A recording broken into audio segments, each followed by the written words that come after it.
वजह से ट्रेन में नमाज पढ़ रहे तबलीगी जमात के लोग, एक तरफ हिंदू 4-5 बच्चे बैठे हुए तबलीगी जमात को नमाज पढ़ते हुए देखकर 3-4 साथियों के इन नौजवानों की तो देशभक्ति जाग जाती, वो फौरन गूगल पर सर्च करते हैं कि लिखा लो हनुमान चालीसा और के बाद इन लोगों को डिस्टर्ब करो, वो पढ़ना शुरू करते हैं। वो नौजवान ट्रेन के अंदर की बात बता रहा हूं मैं, वो पढ़ना शुरू करते जय हनुमान ज्ञान गुण सागर जय कपीस हो लोक उजागर राम दूत अतुलित बलदामा अंजनी पुत्र पवन सुतनामा महावीर विक्रम बजरंगी कुंती निवार सुमति केसंगी कंचन वरन वराज सुबेशा कानन कुंडल कुंचित केशा। ये हनुमान चालीसा है। अगले 40 से 40 लाइन तक कम से कम 8 से 10 मिनट में इसको पढ़ा जा सकता, लेकिन उन नौजवानों ने उनको याद नहीं, उन्होंने मोबाइल निकाला, उस पे पढ़ने लगे, जोर जोर से 1-2 लाइन पढ़ते थे। इसलिए पढ़ने लगे कि ताकि ये जो नमाज पढ़ने वाले हैं, ये जो जिहाद कर रहे हैं, इनको डिस्टर्ब हो। उनका अकीदा देखिए कितना गलत है। क्या कोई नमाज पढ़ता है तो जिहाद करता है? आप नमाज पढ़ते हैं तो क्या पढ़ते हैं? नमाज में अल्लाहु अकबर, सूरह फातिहा, सोई सूरत मिलाते, अत्तहियात पढ़ते, सुभान रब्बियल आला पढ़ते, सुभान रब्बियल अज़ीम पढ़ते, दरूद शरीफ अत्तहियात पढ़ के अस्सलामु अलैकुम व रहमतुल्लाह, अस्सलामु अलैकुम व रहमतुल्लाह, नो मैटर एट ऑल, सब खत्म। कहीं पर भी किसी आयत में या किसी रुकन में या किसी हिस्से में नमाज का कहीं कहा गया जिहाद, जिहाद का मतलब लड़ाई करना। आज जो लोगों के सामने में ये अकीदा बताया गया जिहाद के ताल्लुक से, तो उन नौजवानों ने क्या सोचा कि ये लोग जिहाद कर रहे हैं, नमाज नहीं पढ़ रहे, जिहाद कर रहे हैं, इसलिए इनको डिस्टर्ब करो। उन्होंने पढ़ना शुरू किया, हमारे कानों तक आवाज पहुंची, हम पहुंचे, हमने कहा कि भाई what do you decide before some time, क्या पढ़ रहे थे आप कुछ देर पहले जरा बताएंगे? उन्होंने कहा कि इट्स माय फ्रीडम, ये हमारा हक, हम पढ़ सकते हैं। हमने कहा why not, you can decide every time anything, आप कुछ भी पढ़ सकते हैं, but brother you don't disturb, you should not disturb other passenger and traveller in the train, in the same train. एक ट्रेन में सफर करते हुए मुसाफिर को कोई परेशान नहीं कर सकता। वो अपना धार्मिक अमल कर रहे बिना किसी को डिस्टर्ब किए हुए। उन्होंने कहा कि नहीं मौलाना, हम पढ़ेंगे, ये हमारा अकीदा, हमारे लिए भी फ्रीडम है। हमने कहा कि जानता तुम्हारी भी फ्रीडम है, आप भी पढ़ सकते हो, पढ़ो, लेकिन इनकी भी फ्रीडम है। आर्टिकल नंबर 25 में लिखा है भारत के संविधान के, freedom of conscience and free profession and practice propagation of the religion. इस जमीन के ऊपर, भारत की धरती के ऊपर कोई भी इंसान अपने अपने अकीदे और अपने अपने मजहबी आमाल और अफआल को कर सकता है और अपना मजहब की अच्छाई को बयान कर सकता है। आर्टिकल नंबर 25 में लिखा है आपको हक है, आप पढ़ सकते, लेकिन आप किसी को डिस्टर्ब नहीं कर सकते, आप किसी को परेशान नहीं कर सकते। उन्होंने कहा कि मौलाना इन्होंने असर में नमाज पढ़ी, हम लोगों ने कुछ नहीं कहा, ये नमाज पढ़ रहे हैं, मगरिब में जोर से पढ़ रहे हैं, हम लोगों को चिढ़ा रहे हैं। हमने कहा कि तुमको लग रहा है कि चिढ़ा रहे हैं, ये चिढ़ा नहीं रहे हैं, ये सूरह फातिहा पढ़ रहे हैं, जिसको आप लोग अपने यहाँ गायत्री मंत्र के नाम से जानते हो। ये अल्लाहु अकबर बोल रहे हैं, जिसका मतलब नारे तकबीर अल्लाहु अकबर मारो काटो नहीं है। अल्लाहु अकबर का माना अद्दादे महान व सुरदयाबाद, और सूरह फातिहा का मतलब अल्हम्दुलिल्लाह रब्बिल आलमीन अर्रहमानिर रहीम मालिक यौमिद्दीन। इसी को संस्कृत में यही मीनिंग के साथ गायत्री मंत्र मौजूद है। ओम भूर्भुवः स्वः तत्सवितुर्वरेण्यं भर्गो दिवस्य धीमहि धियो यो नः प्रचोदयात्। ये है जो कुरान में ये लोग पढ़ रहे हैं, नमाज में कुरान की शक्ल में, वो आपके गायत्री मंत्र में मौजूद है। बोला मौलाना we don't know the Gayatri mantra, the meaning of Gayatri मंत्र। हमने कहा कि अच्छा चलो, बहुत पढ़ना जानते हो, सुनाओ तुमको कितना याद है हनुमान चालीसा। 1 लाइन से 2 लाइन नहीं पढ़ पाया वो, 1 लाइन से 2 लाइन मोबाइल में देखकर पढ़ रहे थे। हमने कहा कि मैं पढ़कर बताता, मैंने 6 लाइन पढ़कर बताया उनको हनुमान चालीसा का। हमने कहा कि do you want, are you able to translate into the Hindi language, क्या आप हनुमान चालीसा की किसी लाइन को जय कपीस हो लोग उजागर, इस लाइन का are you able to translate कर सकते? इंग्लिश में डिस्कस हो रही थी, इंग्लिश में। उन्होंने सोचा कि मौलवी साहब होगा हरा देंगे, टिका देंगे, और टोपी दाढ़ी वाले कभी इंग्लिश नहीं जानते हैं, ये लोग हायर एजुकेटेड नहीं होते हैं। गलत धारणाएं हैं। हालांकि इस देश के अंदर इतने बड़े बड़े तालीम याफ्ता हुए हैं दाढ़ी और टोपी वाले, कि दुनिया ने, तारीख ने उनको अपनी पन्नों में जगह दी, लेकिन दुनिया ने उनको भुला दिया। मौलाना कासिम नानोतवी रहमतुल्लाह अलैह सर्टिफिकेट क्या, डिग्री क्या थी? कोई डिग्री है नहीं, लेकिन पता है मौलाना कासिम नानोतवी की डिग्री न मिलने की वजह से, किसी मदरसे से तस्दीक न मिलने की वजह एक ये है कि बहुत ज्यादा पढ़े लिखे थे। अंग्रेज ने घुटने टेक दिया था मौलाना कासिम के सामने में पढ़ने के जमाने में। मौलाना कासिम नानोतवी, मौलाना अब्दुल रशीद गंगोही, ये दोनों साथी थे और अंग्रेज के मदरसे में पढ़े। अंग्रेज का मदरसा तो हमें मुसलमानों का था, लेकिन अंग्रेज ने अपने अंडर ले लिया था। दिल्ली के अंदर उस मदरसे का नाम अरबी कॉलेज, अरबी मदरसा था, वहां पढ़ते थे वो। एक सवाल आया मौलाना के लास्ट ईयर में, जब मौलाना बिल्कुल कंप्लीट ईयर में पहुंच गए थे, उस वक्त एक सवाल आया, मैथ हिसाब का सवाल आया, उसमें कुछ फलसफा भी था। तो पूरे मदरसे में वो सवाल घूमता है, कोई नहीं बता पाया। कासिम नानोतवी के पास आता है। कासिम नानोतवी कहते हैं चुटकियों में हल कर दूंगा।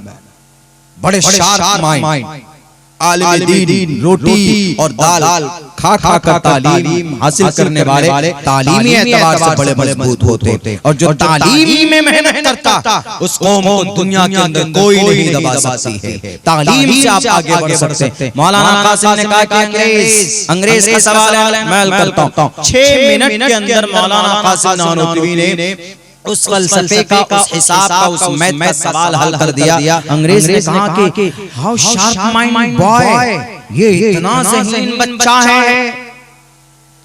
ए कासिम, आओ हमारे कलेक्ट्रेट में काम करो।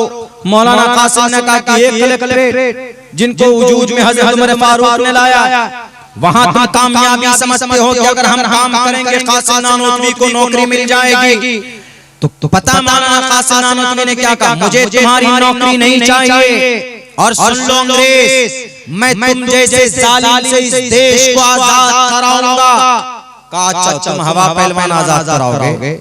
मौलाना कासिम नानोतवी बहुत ज्यादा हट्टे गट्टे नहीं थे, बहुत पतले थे, लेकिन इतनी तेजी थी, कोई बड़ा सिक्स पैक वाला होगा तभी उसको पहलवान मानेंगे, अंडरटेकर मानेंगे। ब्रूस ली भी तो था ना, कितने किलो का था ब्रूस ली? 60 किलो से कम वजन थी उसकी, लेकिन इससे ज्यादा बड़ा फाइटर नहीं आया। वो अपनी उंगली से इंसान के इसको पेट चीर देता था वो ब्रूस ली।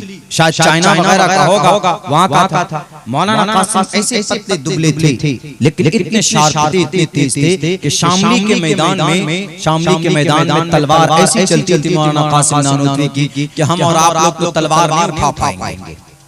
इतनी तेज और तर्रार मौलाना कासिम नानोतवी की हिम्मत शामली के मैदान में। मौलाना कासिम नानोतवी ने कहा कि अंग्रेज, मैं तुझ जैसे जालिम से इस देश को आजाद कराऊंगा, और तुम्हारी नौकरी हमें नहीं चाहिए, तुम्हारी गुलामी नहीं चाहिए। तो अंग्रेज ने कहा कि तुमको सर्टिफिकेट नहीं दिया जाएगा, तुमको तस्दीक नहीं, तस्दीक सनदनामा नहीं दे सकते हम। कहा कि मैं लात मारता हूं तुम्हारे सनद को, लात मारता हूं तुम्हारे तस्दीक को, तुम्हारे सर्टिफिकेट को और तुम्हारे प्रूफ ऑफ डिग्री को। जाओ अपने कमर में डाल लो इसको, और मैं निकलता हूं। मौलाना कासिम लात मारकर मदरसे से निकले, लेकिन दुनिया जानती है कि कासिम नानोतवी की क्या इंकलाबी पहलू और क्या अमल इस देश के अंदर रहा। मौलाना कासिम नानोतवी एक हो गए। मौलाना मोहम्मद अली जौहर, मौलाना मोहम्मद अली जौहर भारत के थे, लेकिन जब अंग्रेज से मुकाबले की बात आई, इस देश को आजाद कराने की बात आई, तो इस देश को आजाद कराने के लिए लंदन गए,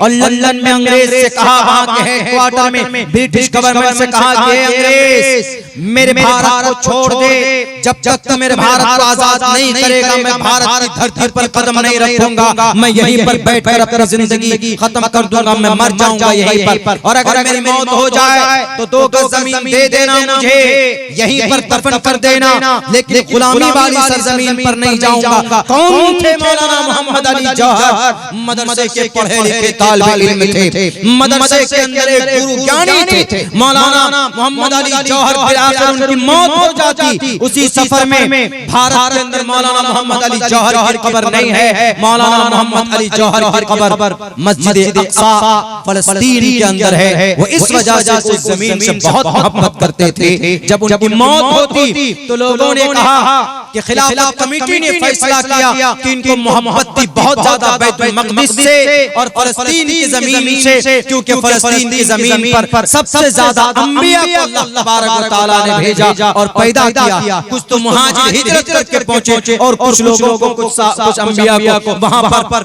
खुद बर्पा किया, पैदा किया था, इसलिए उनको वहां पर उनकी बॉडी को दफन किया गया।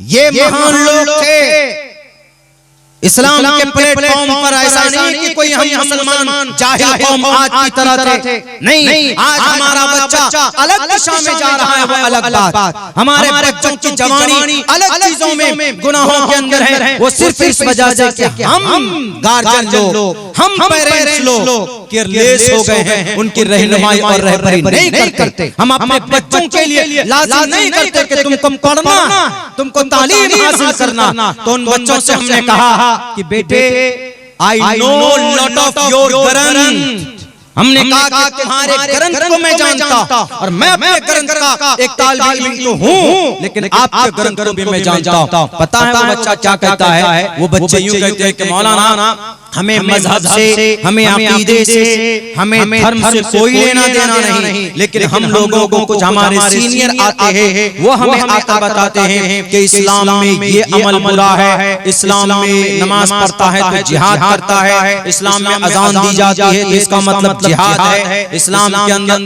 औरत को पर्दा करते हैं और इस्लाम के अंदर ये जायज है अगर कोई हिंदू लड़की को बैला फुसलाकर शादी करेगा तो वो बहुत बड़ा नेकी और पुण्य का हकदार होगा। हमने कहा पुण्य का हकदार होगा अगर कोई मोमिन लड़का किसी गैर मुस्लिम लड़की से अगर शादी कर ले तो वो शादी नहीं हो सकती, वो निकाह नहीं हो सकता है। जितने भी लोगों ने किया हुआ जाओ पूछो, हराम का रिश्ता है। जो बच्चे पैदा होते हैं इनके बीच में अकॉर्डिंग टू द इस्लामिक शरीयत वो हरामी नस्ल बच्चे हैं, चाहे वो करोड़पति क्यों ना हो, लखपति क्यों ना हो, कोई सैयद क्यों ना हो, कोई बड़ा नाम वाला इस्लाम के प्लेटफॉर्म से क्यों ना हो। शरीयत इस्लाम।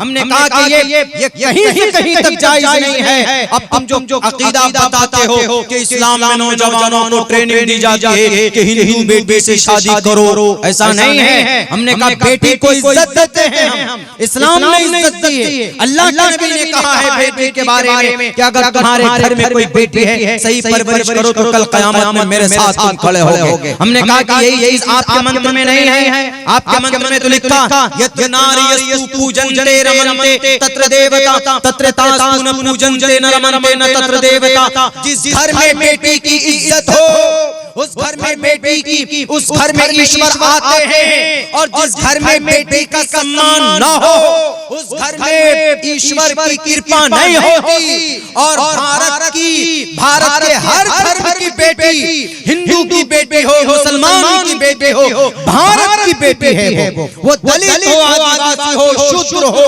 कोई ब्राह्मण हो कि कोई क्षत्रिय हो, वो सब के सब मुस्लिम हो कि सैयद हो कि अंसारी, हर किसी की बेटी है इस देश की। और बेटी ही देश में अगर महफूज नहीं है, अगर पर जुल्म ज़्यादती होती है तो फिर इस देश की ये बड़ी नसीबी है कि एक बहुत बड़ी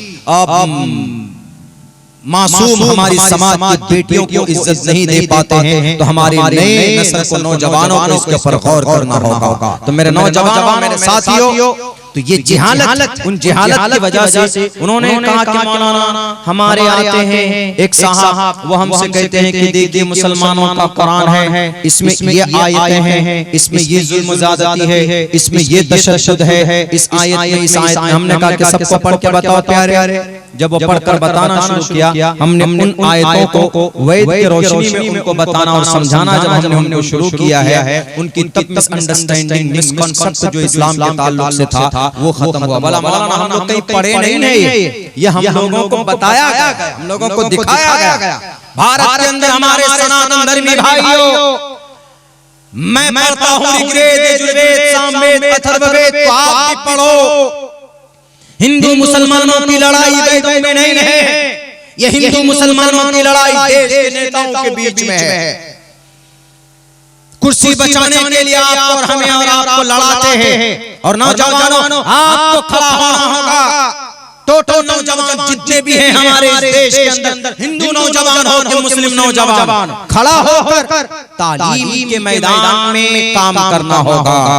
जब एजुकेशन सही तालीम होगी, सही एजुकेशन के प्लेटफॉर्म को अपनाएंगे तो धर्म के बारे में भी जो मिसअंडरस्टैंडिंग है वो भी खत्म होती चली जाएगी। आपका धर्म आपके लिए, लकुम दीनुकुम लना आमालुना व लकुम आमालुकुम। आप हिंदू हैं तो ओम भूर्भुवस्सुवः तत्सवितुर्वरेण्यं भर्गो दिवस्य धीमहि धियो यो न प्रचोदयात्। आप सिख हैं, एक ओंकार सतनाम करता नरवीर अकाल मूरत अजवनी से बुंगुर प्रसादी। आप अगर मुसलमान हैं तो अल्हम्दुलिल्लाह रब्बिल आलमीन अर्रहमानिर रहीम मालिक यौमिद्दीन। अगर आप सनातन धर्मी हैं, अहमे वसोयमिदम ददामि जुष्टम दबाबिरुमानम शबियम कामैतत मगुणम नमनम ब्रह्मानम तमुर्शिदम सुमिधाम। अगर आप मुसलमान हैं तो मा काना मुहम्मदुन अबा अहदिम मिर रिजालिकुम वलाकिन रसूलुल्लाह व खातमुन नबिय्यीन। पढ़िए अपने अपने अकीदे के हिसाब से अपना गुरु मंत्र पढ़िए, अपने अपने अकीदे के एतबार से अपना शास्त्र पढ़िए, कोई दिक्कत नहीं। लेकिन ऐसा नहीं हो रहा है। क्यों? तालीम की कमी की वजह से, तालीम की इनहिदात की वजह से। तो यहूदी जो आज आगे बढ़े हैं तालीम की वजह से आगे बढ़े। यहूदी बच्चा पढ़ता है, मेहनत करता है, लेकिन पता है अभी उत्तराखंड में 41 लोग फंसे हुए टनल में, उत्तराखंड में मदरसों पर एतराज करते। उस टनल को से 41 मजदूरों को निकालने के लिए पिछले 17-18 दिन तक मेहनत की गई, खूब मेहनत की वहां के लोगों।